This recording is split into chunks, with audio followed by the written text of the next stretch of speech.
ऋण मिलिबा हेबो आहुरी सहज। आधार कार्ड थिले मिलिजिबो 50,000 टंका पर्यंतर ऋण आउ ता भी बिना ग्यारंटी।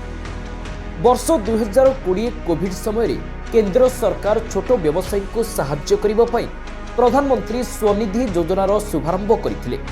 जो योजना रे आपनको 50,000 टंका पर्यंत ऋण मिली परिबो।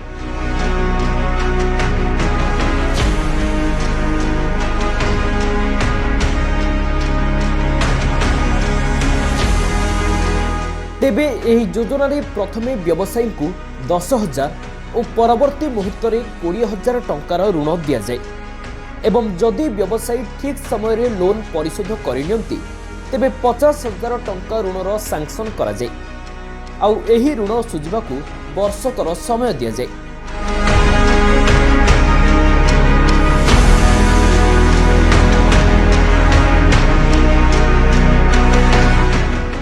हेले एही ऋण केमिति पाइबे जानिछन्ते कि ऋण पाई आवेदन करने आपनको प्रथमे आधार कार्ड रो आवश्यकता पड़िबो एवं एही योजनार लाभ पाइबा पई आपण निज निकटस्थ कोनोसी सरकारी बैंक को जाई आवेदन करि परिबे।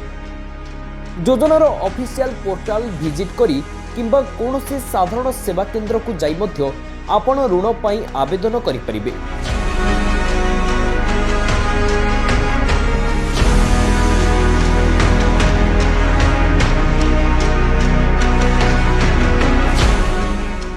एवं सबुठ गुरुत्वपूर्ण कथा हेउछि जे आवेदन करिबा पई आपणक आधार नंबर आपणक मोबाइल सहित लिंक थिबा निहाती जरूरी।